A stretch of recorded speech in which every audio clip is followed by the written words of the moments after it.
오늘 우리에게 주시는 하나님의 말씀은 사도행전 2장 42절에서 47절의 말씀입니다. 그들이 사도의 가르침을 받아 서로 교제하고 떡을 떼며 오로지 기도하기를 힘쓰니라. 사람마다 두려워하는데 사도들로 말미암아 기사와 표적이 많이 나타나니 믿는 사람이 다 함께 있어 모든 물건을 서로 통용하고 또 재산과 소유를 팔아 각 사람의 필요를 따라 나눠주며 날마다 마음을 같이하여 성전에 모이기를 힘쓰고 집에서 떡을 떼며 기쁨과 순전한 마음으로 음식을 먹고 하나님을 찬미하며 또 온 백성에게 칭송을 받으니 주께서 구원받는 사람을 날마다 더하게 하시니라. 아멘. 하나님의 말씀입니다. 다 자리에 앉으시겠습니다.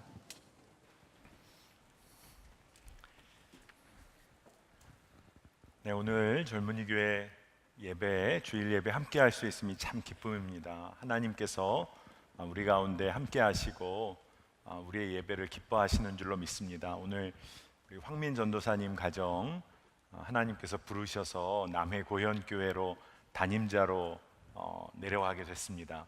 쉽지 않은 순종의 길을 걸으시는 전도사님 가정 위해서 여러분들이 꼭 기도해 주시길 바랍니다. 지금까지도 우리가 동역을 해왔지만 이제부터가 진짜 동역인 것 같습니다. 기도로 섬겨주시길 바라고, 여러분들 주보를 보시면 주보 표지가 오늘 굉장히 예쁘죠? 근데 그 밑에 더 주보 표지를 예쁘게 하는 기도 제목들이 있습니다. 다음 주부터 국내 선교가 계속 진행이 되는데 캠프마다의 기도 제목이 있고, 또 여러분들 주보 뒤쪽 면을 보시면 태국 해외 선교를 떠나는 팀의 기도 제목도 나와 있습니다. 여러분들 꼭 보시고 매일매일의 기도로 섬겨주시기를 바랍니다. 오늘은 함께 나누는 삶에 관하여 여러분과 이야기를 나누고 말씀을 전하고자 합니다. 이번 한 달 동안 재정에 관해서, 하나님의 경제에 관해서 여러분들과 나누고 있는데 우리들의 실질적 삶에 있어서 진짜 변화가 있기를 원합니다. 오늘 나누는 삶에 관해서 여러분과 말씀을 나눌 텐데, 여러분 나누는 거 좋아하세요? 혼자 가지면 더 좋잖아요. 근데 여러분 나누고 싶으세요? 저는 오늘 여러분에게 말씀의 결론부터 이야기하고 말씀을 전하고자 합니다. 여러분, 나눠야 살 수 있습니다. 나눠야 우리가 영적으로 육적으로 사는 길이 나눔에 있습니다. 왜 그리스도인들은 나누며 살아야 할까요? 여러분 한번 생각해 보세요. 난 그리스도인인데 왜 나누고 살아야 되지? 요즘처럼 먹고 살기 힘든 때 그나마 나에게 생긴 것 잘 가지고 살아야지 왜 그리스도인은 나누며 살아야 할까? 가장 먼저 여러분, 예수님께서 모든 것을 가지신 분이셨는데 여러분에게 모든 것을 주셨어요. 생명까지도 주셨잖아요. 그러니까 예수님을 신뢰하고 사랑하는 사람이라면 예수님을 따르는 삶에 대하여 우리가 어떠한 따름을 따르며 살 수 있을까? 나누는 것이죠. 예수님께서 생명을 내어주셨다면 나는 예수님을 따라서 나누고 섬기는 삶으로 나아가는 것입니다. 예수님을 이 땅에서 가장 구체적으로 따르는 길 중에 하나가 뭘까? 기도하고 말씀 묵상하는 것도 중요한 것이지만 나누며 사는 것이 예수님을 따르는 굉장히 구체적인 길입니다. 그런데 잘 생각해 보세요. 세상적인 나눔은 나를 드러내는 데 목적이 있습니다. 내가 이만큼 도왔고 내가 이 정도 나누고 이것을 세상적으로 드러내고 나를 높이는 데 사용합니다. 그런 나눔은요, 도움을 받는 이들이 비참해지기도 하는 나눔이 될 때가 있어요. 왜냐하면 자기의 나눔을 드러내야 하다 보니까 도움받는 사람들 다 들춰내고 그런 나눔이 될 때가 있습니다. 하지만 그리스도인들의 나눔은요, 생명을 나누는 나눔입니다. 여러분, 내가 있고 여러분 옆에 앉아있는 친구, 동역자들이 있죠. 너가 있습니다. 근데 나랑 너를 구분해낼 수가 사실은 없어요. 내가 나누는 것 같지만 내가 나누는 것은요, 사실 나를 살리는 일입니다. 나랑 너를 구분하기가 어려워요. 여러분, 여러분에 대하여 자기소개를 할 때 여러분 뭐라고 자기소개를 하십니까? 잘 생각해 보면 나를 잘 소개하려고 하다 보면 나와의 관계를 다 설명할 수밖에 없어요. 나는 누구의 친구이고 아버지 어머니의 아들과 딸이고, 나는 친구를 만나게 되면 나는 이런 모습이고, 나는 바닷가에 가면 나는 어떤 마음이 들고, 다 나를 설명하려고 한다면 나와의 관계 속에서 나를, 당신과 이웃과의 관계 속에서의 나를 설명하게 됩니다. 이것을 조금 다른 말로 표현하면 타자의 존재 없이는 내가 설명될 수가 없어요. 내 옆에 누군가의 관계 속에서만 나는 설명이 됩니다. 그 이야기가 뭐냐 하면, 내가 누군가를 돕고 섬기고 나누는 것 같지만 사실은 나를 살리는 거예요. 여러분, 그렇기 때문에 우리는 생명을 나누는 관계 속에 늘 나아가야 하는 것입니다. 아마 여러분들 중에는 이런 이야기를 들으면서도 나는 왜 나눠야 하나, 나는 내가 더 가져야 하는데, 그런 마음이 혹 있는 분 계실지 모르겠어요. 여러분, 그리스도인들은 세상 사람들과 다른 가치를 가지고 삽니다. 그리스도인들은 세상의 가치를 따르는 사람들이 아니에요. 여러분, 한번 잘 생각해 보세요. 세상 사람들이 좋아하는 옷을 그리스도인들도 좋아하고, 세상 사람들이 좋아하고 타기 원하는 차를 그리스도인들도 타기를 좋아하고, 여러분, 이러한 구조가요 참 이상한 구조입니다. 잘 한번 생각해 보세요. 예수님께서는 솔로몬의 옷보다 들의 백합화의 소박함이 더욱 아름답다고 하셨어요. 그리고 가난한 자가 부자보다 복되다고 하십니다. 마태복음 6장 20절을 보면 예수께서 눈을 들어 제자들을 보시고 이르시되 너희 가난한 자는 복이 있나니 하나님의 나라가 너희 것이며, 가난한 자가 얼마나 복된 삶인지를 이야기를 하세요. 그리고 목숨보다 중요한 것이 있다고 주님은 말씀하십니다. 마가복음 8장 35절을 보면 누구든지 자기 목숨을 구원하고자 하면 잃을 것이요 누구든지 나와 복음을 위하여 자기 목숨을 잃으면 구원하리라. 복음을 위하여 사는 삶, 이것이 생명을 사실 살리는 그러한 삶이라고 말씀하고 계십니다. 그리스도인들은요 세상의 가치와는 전혀 다른 삶을 삽니다.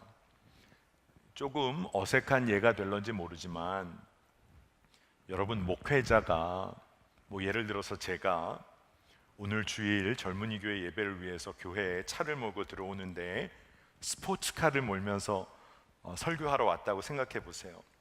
박우영 목사가 스포츠카를 끌고 온 것도 좀 이상한데 명품 선글라스를 끼고, 내릴 때 요즘 청년들이 좋아하는 명품 브랜드의 옷을 입고 허세를 부리면서 차에서 내리면, 여러분, 목사님이 폭염에 조금 어려움을 당하셨나 보다, 이런 생각을 여러분 하실런지 몰라요. 정말 폭염은 무서운 거야. 사람을 저렇게 바꿀 수 있어.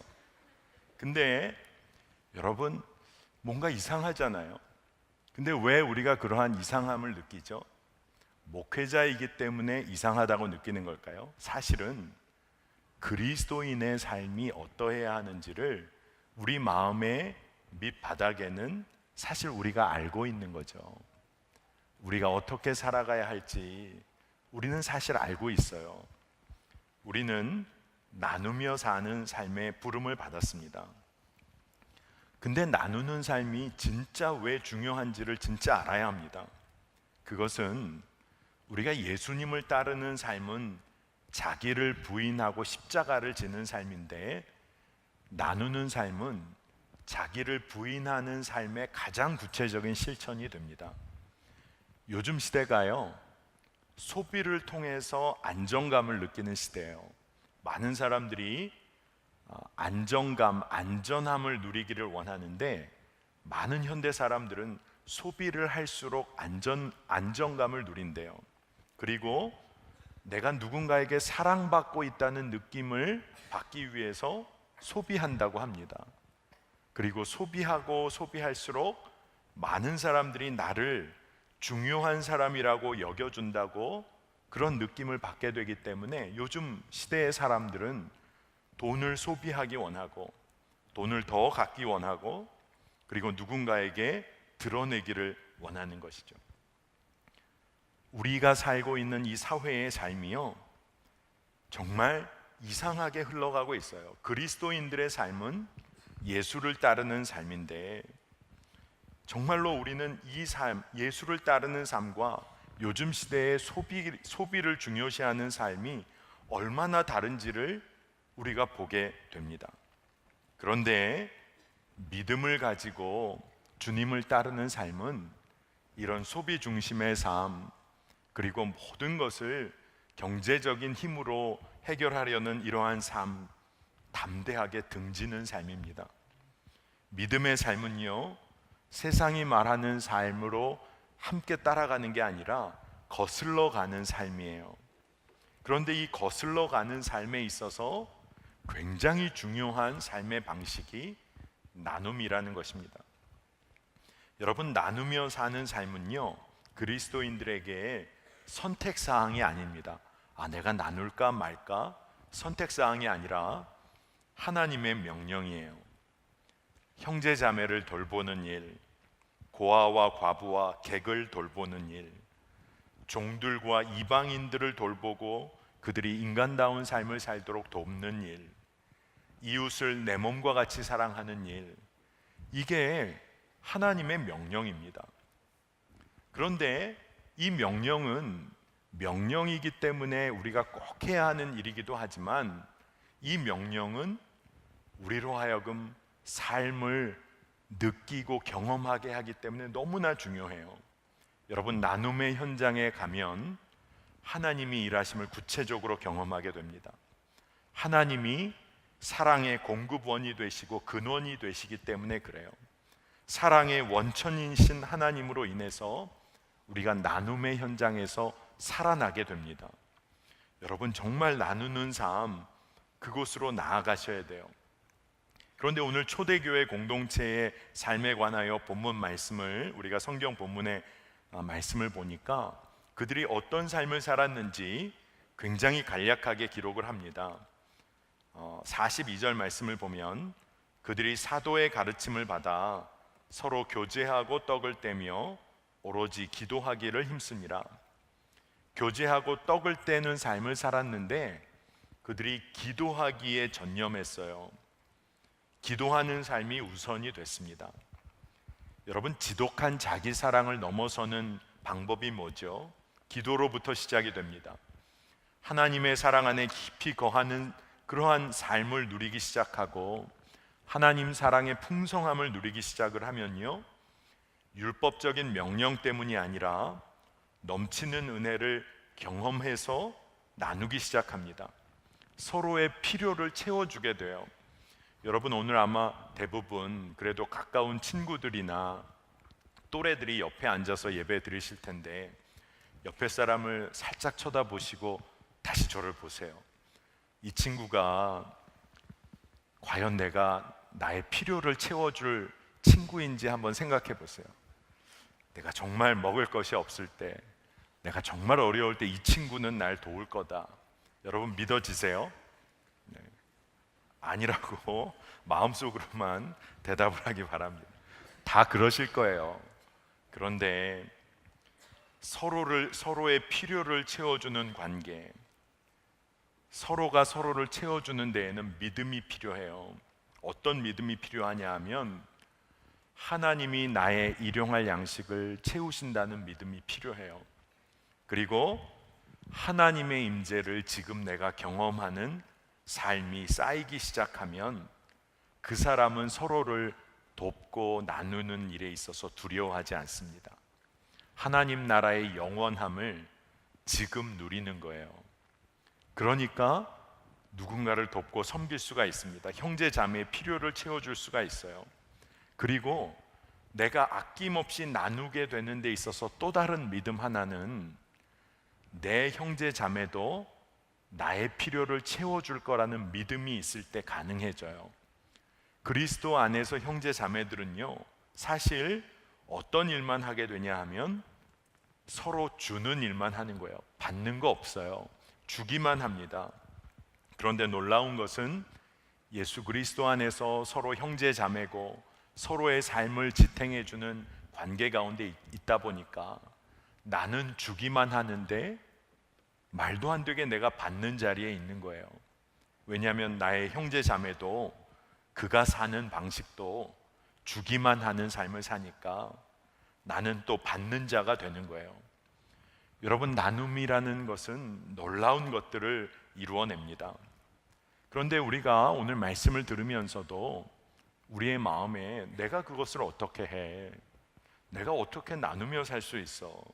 지금도 힘든데, 그런 생각들을 하실 거예요. 여러분, 우리에게 나눔이 가능한 이유는 우리가 많은 것을 가지고 있기 때문에 나눌 수 있는 것 결코 아닙니다. 정말 말씀대로 여러분에게 증거하면 우리가 세례 받은 자이고 성령을 선물로 받은 자이기 때문에 나눌 수 있어요. 여러분, 이게 무슨 말이죠? 우리가 세례 받았다는 것은 로마서 6장 말씀을 보면 예수 그리스도와 더불어 우리의 옛사람이 십자가에서 죽은 사건이에요. 그리고 예수의 생명으로 산다는 것을 세례가 의미합니다. 그러니까 여러분에게는 여러분의 삶을 다스리시는 왕이신 예수님이 계세요. 그런데 그 예수님의 삶은 생명까지 내어주시는 삶이에요. 세례받은 자는 나눌 수밖에 없는 사람입니다. 그리고 세례받은 자는 성령을 선물로 받은 자인데 요한복음 7장 37절, 38절, 39절까지 이어지는 말씀을 보면 명절 끝날 곧 큰 날에 예수께서 서서 외쳐 이르시되 누구든지 목마르거든 내게로 와서 마시라. 나를 믿는 자는 성경의 이름과 같이 그 배에서 생수의 강이 흘러나오리라 하시니 이는 그를 믿는 자들이 받을 성령을 가리켜 말씀하신 것이라. 여러분, 성령께서 우리 안에서 생수의 강물로 역사하시면 흘러넘쳐 살리는 일을 하게 되는 겁니다. 여러분께 오늘 말씀을 잘 기억하셔야 돼요. 내가 나누려고 해서 나누는 것이 아니라 말씀은 주를 따르는 자의 삶에는 나눔의 삶이 흘러넘치게 된다는 거예요. 하나님께서 여러분에게 명령하시기도 했어요. 생명을 나누는 삶, 살리는 삶을 살라. 그러면 어떻게 해야 되죠? 두려워할 것이 없는 이유는 하나님께서 명령하시고 말씀하신 분이 여러분의 삶의 나눔의 일을 이루실 거예요. 문제는 여러분이 이것을 믿음으로 취하여 나가셔야 한다는 것입니다. 초대교회 사람들의 삶을 조금 더 살펴보면 예수님을 마음의 삶의 왕으로 모신 사람들이 집집마다 돌아가면서 일상의 식탁 가운데 기쁨과 감사함으로 그들이 나누고 삶을 나누고 하나님을 찬양했어요. 그러니까 공동체 안에 놀라운 변화가 일어나는데 그 첫 번째가 교회 공동체 안에 가난한 사람들이 없는 겁니다. 여러분, 선한 목자 젊은이 교회 안에 청년들 안에 가난한 사람이 없다. 여러분, 이것이 가능할까요? 오늘 말씀을 보면 44, 45절에 믿는 사람이 다 함께 있어 모든 물건을 서로 통용하고 또 재산과 소유를 팔아 각 사람의 필요를 따라 나눠주며, 모든 성도들이 자신의 필요 이상의 것을 다 나눴어요. 필요한 사람의 필요를 채워줬어요. 여러분, 교회 안에 가난한 사람들이 없어지는 겁니다. 여러분, 선한 목자 교회, 젊은이 교회 안에도 이와 같은 믿음의 도전이 있으면 좋겠어요. 가난한 사람이 없는 공동체, 서로의 필요를 채워주는 공동체. 그리고 말씀을 보면 비참한 삶을 강요받는 사람이 없어집니다. 46절을 보면요, 날마다 마음을 같이하여 성전에 모이기를 힘쓰고 집에서 떡을 떼며 기쁨과 순전한 마음으로 음식을 먹고. 초대교회 공동체 사람들은 공동 식사하기를 즐겨 했어요. 여러분, 왜 공동 식사하기를 즐겨 했는지 아세요? 여러 가지 이유가 있고 또 기쁨을 함께 나누기도 원한 것이지만, 어려움에 처한 성도의 삶을 도와줄 때 정말 어려운 사람에게 먹을 것 하나를 줘도 이 사람이 도움을 받을 때 마음에 부담이 없도록 초대교회 성도의 사람들은 될 수 있으면 공동 식사의 모양을 취했습니다. 배고픈 사람, 정말로 먹을 것이 필요한 사람에게 여기 있습니다 라고 사람에게 도움을 받는 사람들이 비참한 마음이 들지 않고 서로가 한 형제 자매됨을 누리며 서로 돕기 위해서 될 수 있으면 공동 식사의 모습을 취했어요. 믿는 사람들, 예수를 따르는 사람들이 서로의 삶을 건강하게 지탱해 나간 것입니다. 저는 감리교 목사이기도 하고 여러분들도 감리교회를 출석하고 있는데, 감리교 부흥운동의 시작을 이루신 웨슬리 목사님, 전 참 좋아합니다. 웨슬리 목사님이요, 경제적인 생활에 있어서 굉장히 중요한 원칙들을 많이 설교하셨어요. 그런데 그분의 삶을 보면 자기 자신과 부양할 가족들의 기본적인 필요를 채운 다음에는요, 나머지 것이 있으면 가까운 믿음의 공동체의 식구들을 그 사람들을 섬겼습니다. 그러고도 남는 것이 조금이라도 있다면 가까운 관계를 넘어선 사람들의 필요를 채우는데 이 웨슬리 목사님이 정말로 마음을 다했어요. 그런데 문제는 그 웨슬리 목사님이 이렇게 돕고 또 도울 수 있었던 이유는 웨슬리 목사님이 자신의 삶의 기본적인 필요를 더 늘려가지 않았기 때문에 가능했어요. 자족한 삶을 웨슬리 목사님이 누리면서 자기 가정에 필요한 기본적인 필요를 늘려가지 않았다는 겁니다. 웨슬리 목사님이 그의 생애의 마지막에 이를수록 많은 출판, 강연, 설교, 그의 수입이요, 기록을 보면 한 2,000파운드 정도까지 됐을 때가 있었대요. 굉장히 많은 돈입니다, 그 당시. 그런데 그는 변함없이 1년 기본 생활비를 28파운드로 고정했어요. 그래서 28파운드를 넘어서는 모든 돈들은 구제하는 일에, 돕고 섬기는 일을 했습니다. 제가 강조하고 싶은 것은 우리 인간들이, 우리들의 삶은요, 기본적인 필요일지라도 그것을 조금이라도 늘리고 싶은 욕구가 있어요. 그런데 누군가를 돕고 섬기기 위해서 웨슬리 목사님이 기본적인 생활의 필요를 확대하지 않았던 거죠. 그가 어느 날 차 한 잔을 마시다가 웨슬리 목사님이 하나의 깨달음을 갖고 너무 기뻐했다고 그래요. 그것은 뭐냐 하면, 차 마시는 것을 즐겨 하셨는데, 내가 차를 마시지 않고 따뜻한 물 한 잔으로 만족할 수 있다면 1년에 이것을 절약해서 또 누군가를 도울 수 있겠구나, 이것을 깨닫고 참 기뻐했다는 거예요. 그래서 그가 절약한 5파운드의 돈을 누군가를 도왔다는 것이죠. 여러분, 이처럼 그리스도인들의 삶의 방식은요, 세상이 주는 기쁨과 다른 기쁨을 줘요. 여러분은 아마 마음속에 그런 생각이 들런지도 모르겠습니다. 목사님, 저도 좀 즐기고 싶어요. 대단한 건 아니더라도 무언가 내가 누리고 즐길 수 있는 것이 있으면 좋겠어요. 저는 여러분들이 누리고 즐기기를 원합니다. 그런데 누리고 즐기고 기쁨을 얻는 근원이 세상과는 달라지기를 축복합니다.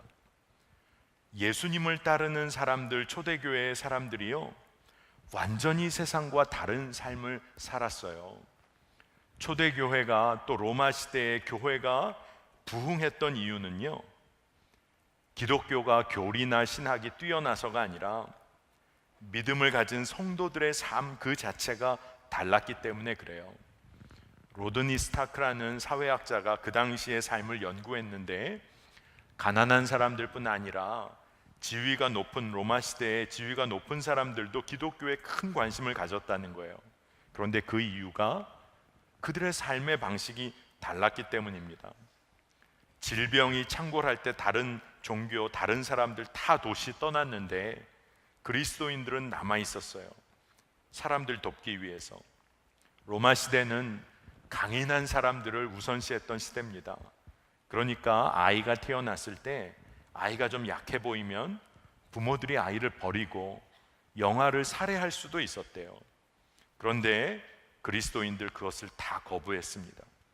이방인들 환대하고 가족으로 받아들였어요. 물질을 나누는 삶뿐 아니라 생명을, 삶을 나누는 삶을 그리스도인들이 살았어요. 여러분, 오늘 우리는 세상이 빼앗아갈 수 없는 기쁨을 갖는 삶이 무엇인지에 관해서 우리가 오늘 나누기를 원하는 겁니다. 여러분, 세상에서 우리가 무엇을 통해서 변하지 않는 기쁨을 얻을 수 있을까요? 그것은 예수님께서 우리들로 하여금 살아가고 따라가도록 한 그 길에서 누리는 기쁨, 세상이 빼앗아 갈 수 없는 기쁨입니다.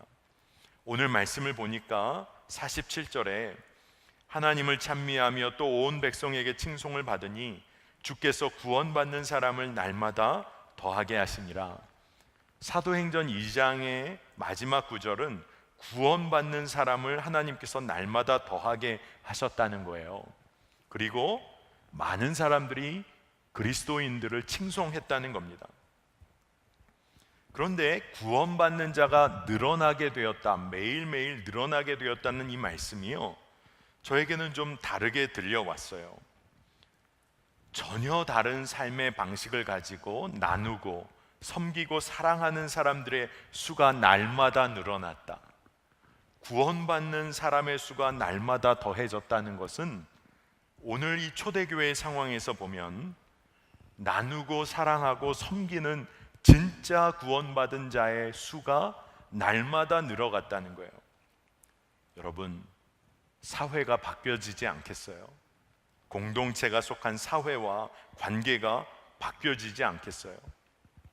저는 구원받는 자가 늘어날수록, 교회의 성도의 수가 늘어날수록 사회가 변화되어야 한다고 믿습니다. 그런데 우리 사회가 그렇지 못하죠.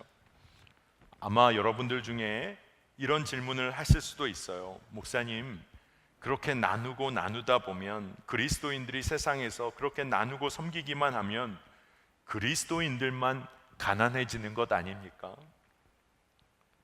여러분, 우리가 나누는 것은요, 물질을 나누는 것도 물론이에요. 하지만 여러분들이 일자리를 나누는 그러한 일을 감당할 수도 있어요. 누군가 기업을 일구고 일자리를 나누는 나눔에 참여할 수도 있어요. 사회적인 기업에 투자할 수도 있겠죠. 교육과 재능을 기부할 수도 있겠죠. 중보 기도의 동역을 통하여 나눔의 삶을 살 수도 있겠죠. 나눔의 영역은 굉장히 광범위합니다. 물질만을 나누는 것만은 아니에요. 그런데 한 가지 중요한 것이 있습니다. 그 나눔은요, 매우 구체적이고 실질적이어야 해요. 그렇지 않으면, 나눔의 영역이 광범위하면 사람들은 자기 만족적인 나눔, 그 정도에 그치고 말 때가 있습니다. 자신의 공적을 위해서 나눌 수도 있어요. 그러니까 진짜 나눔은 정말 한 사람의 삶을 일으키고 회복시키는 구체적이고 실질적인 나눔이어야 합니다. 여러분, 부담이 되시죠? 내가 한 사람의 삶을 실질적으로 일으키고 세우는 나눔을 해야 한다? 야, 이거 너무 부담되는데요, 목사님? 여러분, 그렇게 나누는 관계에 여러분 스스로 여러분 자신을 위치시키라는 거예요. 여러분이 나누지 못하고 절망하고 낙심하고 무너져 있을 때 누군가가 여러분을 일으키고 살리는 관계 가운데 여러분이 여러분 자신의 삶을 놓으라는 겁니다. 여러분, 우리는 나누는 삶에 나아간다는 것이요, 늘 내가 나눠서 손해보는 자리에 있다는 잘못된 생각을 해요. 그런데 나눔의 자리에 있다는 것은 여러분의 생명도 살리는 자리에 있다는 것을 말하는 것입니다. 밀란에 암브로스라는 감독이 있었어요. 그런데 이 암브로스라는 감독이 어떤 얘기를 했냐 하면, 가난한 사람에게 물질을 나누는 부자는 자선을 하는 것이 아니라 빚을 갚는 것이다. 왜냐하면 모든 우리가 가진 것은 하나님께 속하여 있을 뿐 아니라 그것이 사실 가난한 자에게 속한 것이라고 그가 믿었기 때문이에요. 여러분, 저는 여러분을 축복하는데 여러분이 정말 풍성히 나눌 수 있는 자 되기를 축복합니다. 그런데 그 조건은 물질을 많이 가져야 하는 것이 아니라 하나님의 임재를 오늘도 충만히 경험하는 자가 나눌 수 있어요. 여러분의 삶을 오늘도 하나님이 책임지신다는 그 은혜와 믿음을 붙잡은 사람은 나눌 수가 있어요.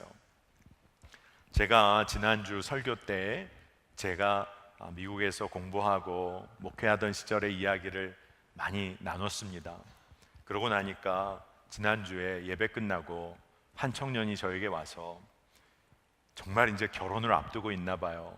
근데 직장에서의 월급이나 여러 가지 진로의 계획에 어려움이 있는데 믿음으로 결혼하고 나아가긴 원하는데 이렇게 잠깐이지만 짧은 상담을 했습니다.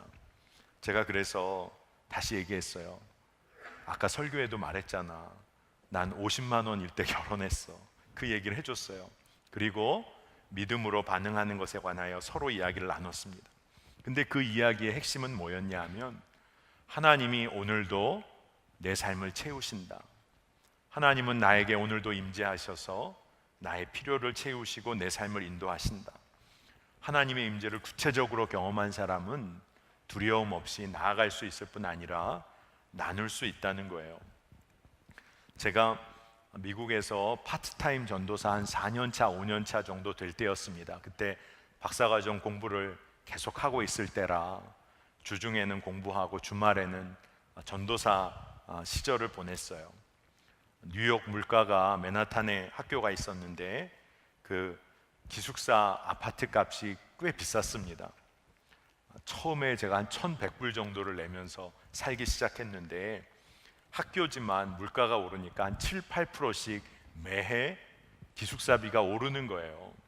그런데 저는 파트타임 전도사이다 보니까 제가 섬기는 교회에 다른 풀타임 전도사님, 목사님들은 다 교단법에 따라 매해 조금씩 사례가 많은 금액은 아니지만 올라가는데, 교인 총회를 할 때마다 이렇게 보면 저는 늘 이제 같은 사례를 4년, 5년 받는 거예요.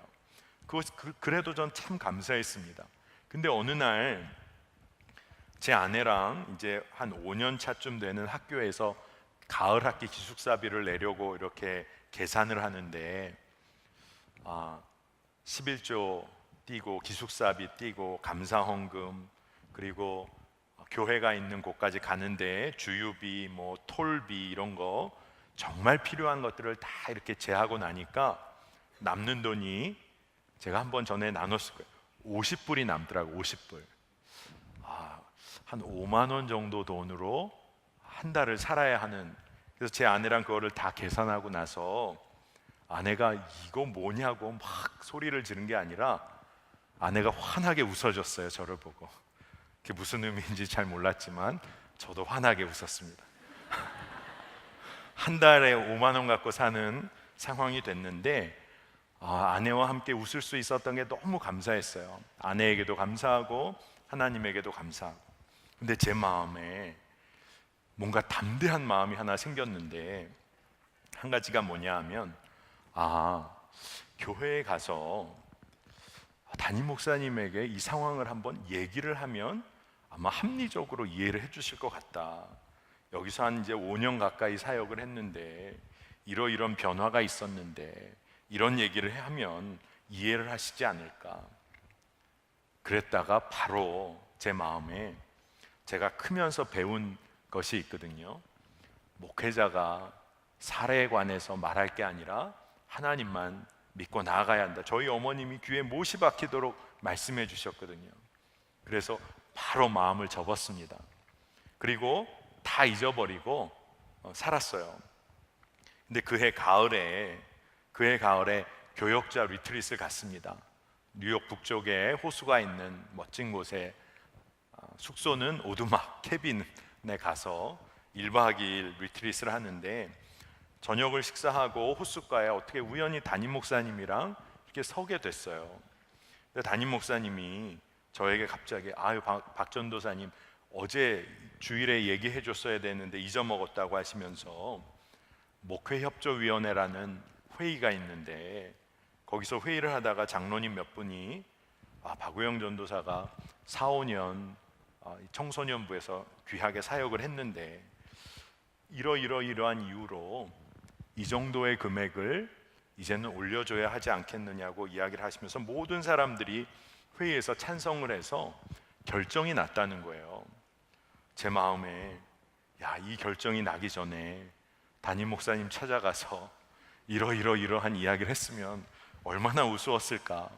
근데 제 마음에 너무나 놀라웠던 것은, 제 마음속에 담임 목사님에게 이 정도의 금액이 올려지는 것은 합리적이지 않을까요? 고민하면서 말하려고 했던 바로 그 금액.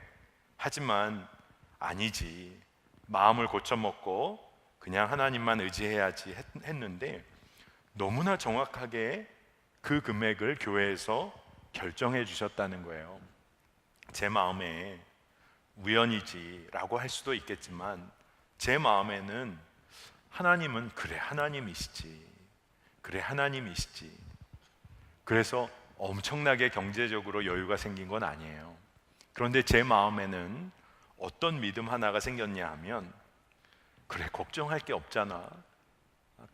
없잖아. 하나님이 내 상황을 너무나 잘 알고 계시잖아. 내가 오늘도 하나님을 신뢰하고 믿음으로 가면 되는 거잖아.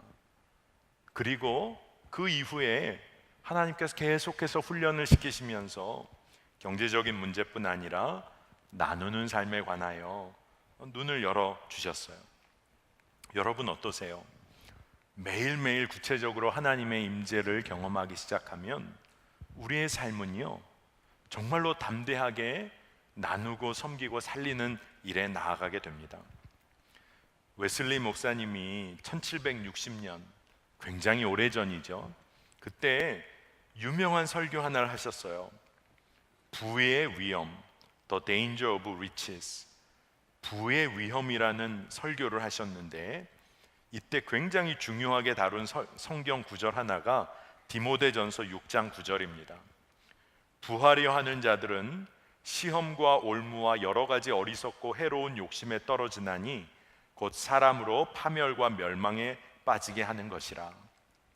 부한 사람들이 덫에 빠지고 결국 영벌에 빠지게 될 것이라는 이 말씀을 굉장히 중요하게, 부의 위험이 뭔지를 설교하시면서 정말로 잘못된 위험에 빠져 있는 성도들을 돌아오게 하려고 굉장히 강하게 설교를 하셨어요.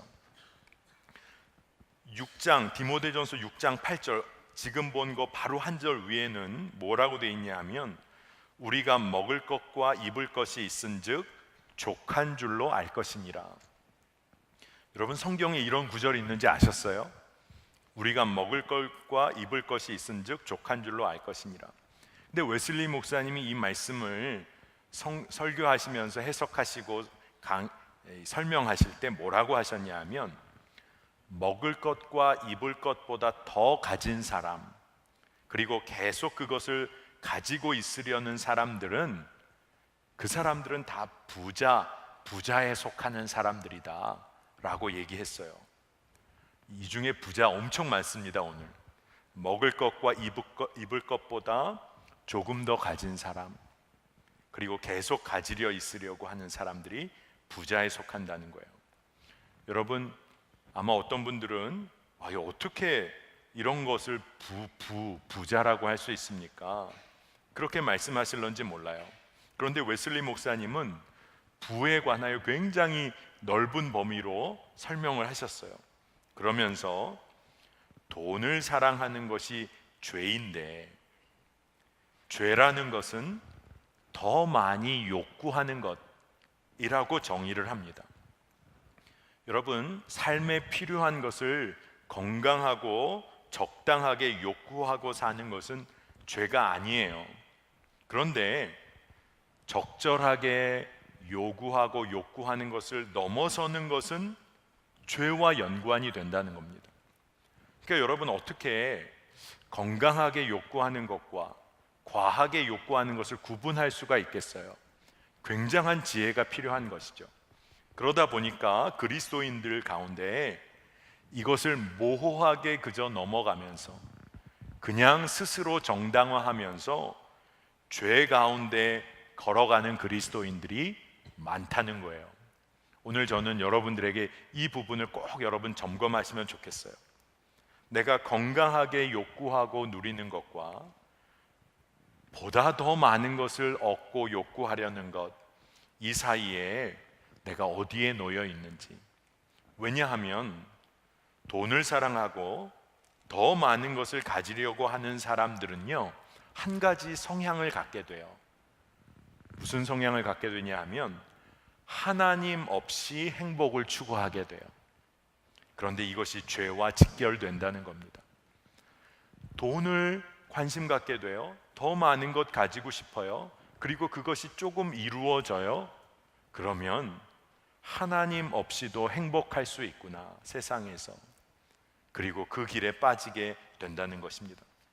웨슬리 목사님이 요한일서 2장 16절에 굉장히 중요한 말씀을 인용하죠. 이는 세상에 있는 모든 것이 육신의 정욕과 안목의 정욕과 이생의 자랑이니 다 아버지께로부터 온 것이 아니요 세상으로부터 온 것이라. 여러분, 세상에 속한 모든 것들을 우리가 다 죄된 것으로 치부할 수는 없어요. 하지만 오늘 이 말씀의 초점은 무엇이냐 하면 우리가 경계를 넘어서서 더 초과해서 욕구하고 욕망하며 사는 삶은 하나님을 사랑하는 삶에서 멀어지게 된다는 거예요. 잘 한번 생각해 보세요. 내 욕구가 채워지면 여러분의 마음은 어떤 상태여야 되죠? 아주 평안하고 마음속에 아주 잔잔한 기쁨이 있고 그 기쁨이 지속돼야 정상이에요. 그런데 여러분들이 세상에서 열심히 일하고 경쟁에서 승리해서 여러분의 욕구를 충족시켰어요. 그러면 그 마음의 평강함으로 계속 여러분의 삶이 이어집니까? 더 큰 욕구와 욕망이 여러분의 마음에 경랑을 일으키죠. 그리고 그것을 갖지 못하여 마음에 불안이 오고, 그러다 보면 영적으로 눈이 어두워지고 때로는 그것으로 인하여 영적으로 마비되는 삶에 빠지게 될 때가 있다는 거예요. 저는 오늘 여러분에게 부의 위험에 관하여 다 설명할 수는 없어요. 하지만 웨슬리 목사님이 부의 위험에 관하여 계속 설명하면서 부를 확신하게 되고 심지어 세상에서 부한 것이 선한 것이라고까지 여기게 되는 잘못됨에 빠지게 되면 하나님 사랑하는 기회, 하나님만 신뢰하는 삶으로부터 철저히 멀어진다고 경계하고 계세요. 경고하고 계세요. 여러분, 부자 청년이 예수님 따르려고 왔다가 근심하고 돌아간 것을 여러분 아시죠? 부자 청년이 세상을 사랑하면서 예수님을 따르려고 했는데 그것은 불가능했어요. 여러분, 그것을 기억해야 합니다. 웨슬리 목사님이 후반기 자신의 목회에서 굉장히 안타까워했던 것이 있습니다.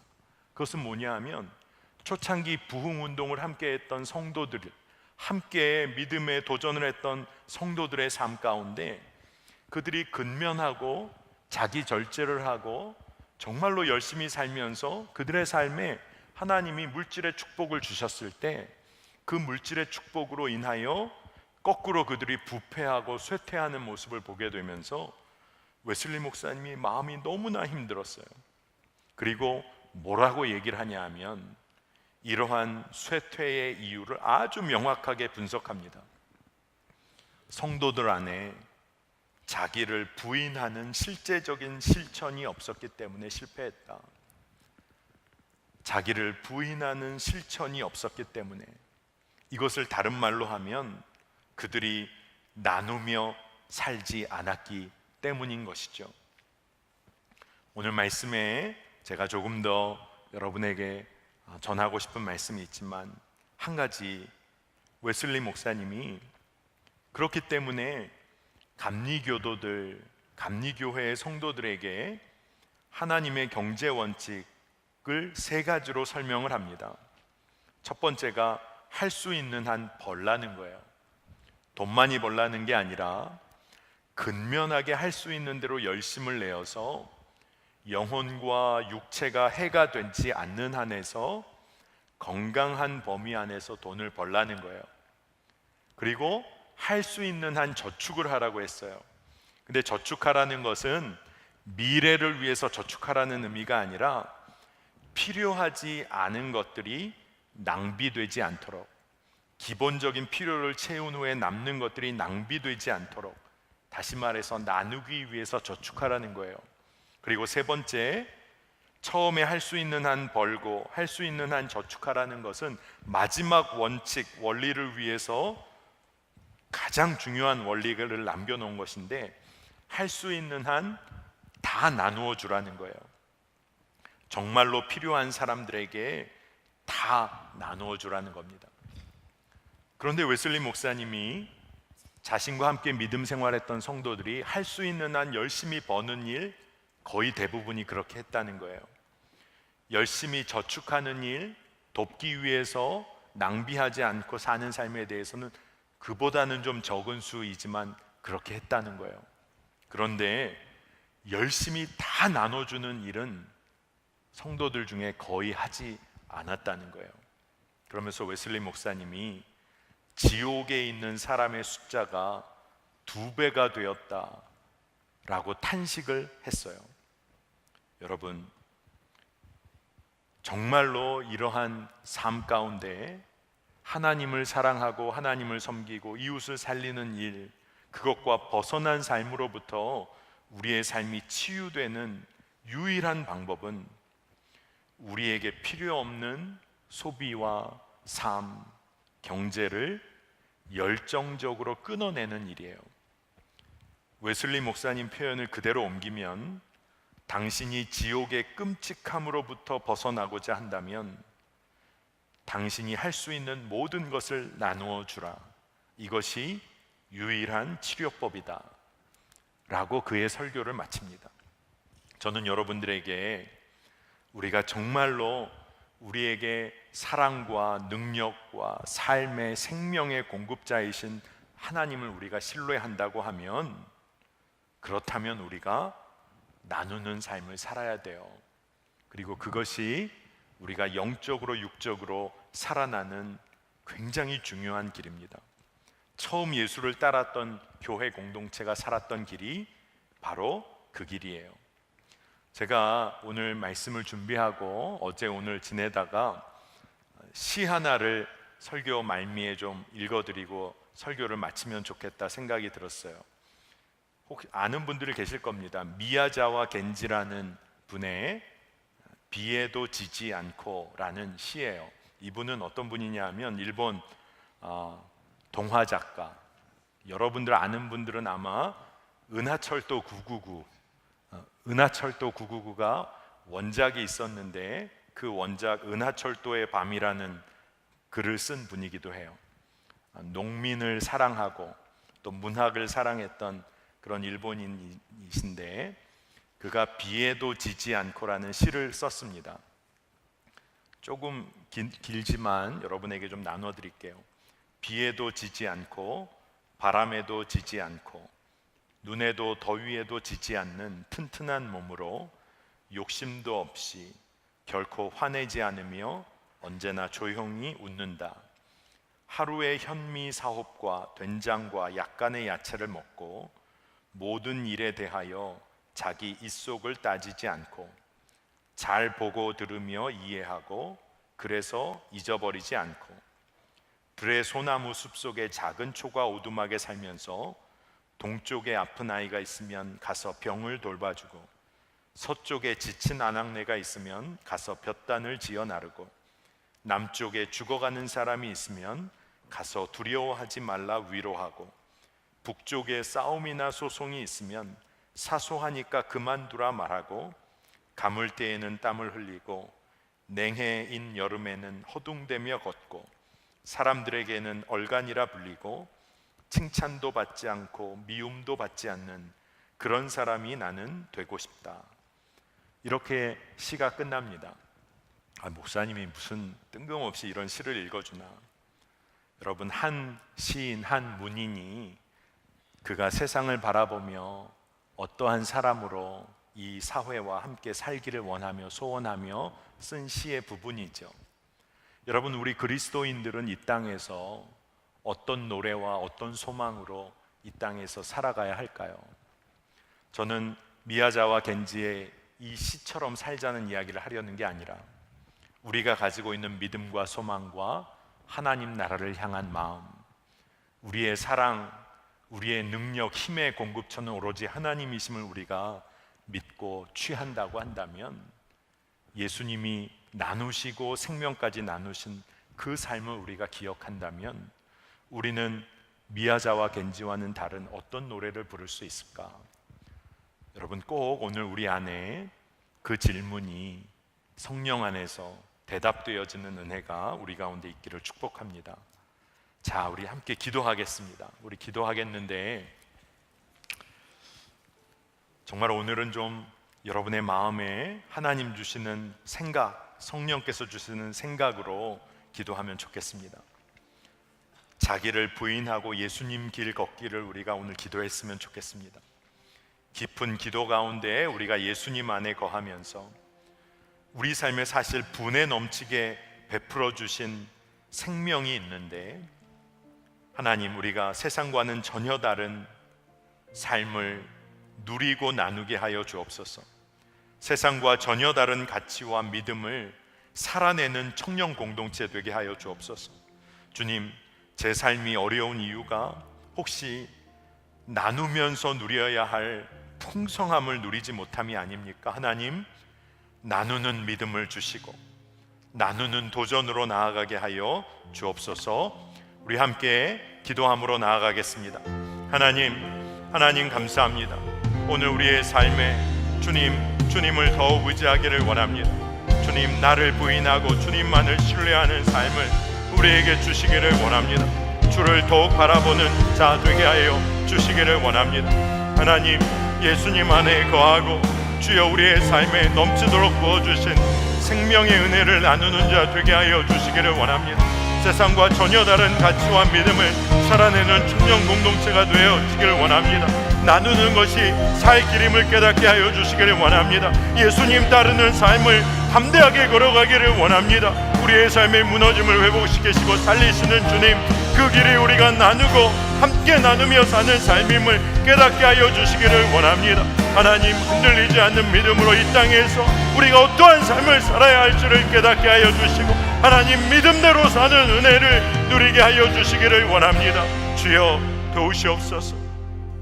하나님 감사합니다. 이번 한 달 동안 하나님의 살림, 하나님의 경제에 관하여 우리가 말씀을 따라왔습니다. 오늘 주께서 주시는 도전을 붙잡기를 원하는데, 하나님, 성도들이 늘 나누고 섬기고 서로를 먹이고 입히고 그리고 정말로 하나님을 찬송하며 살았습니다. 하나님, 이것이 이 땅 이 시대에도 성도들의 삶에 힘과 능력의 근원이 되는 것을 믿습니다.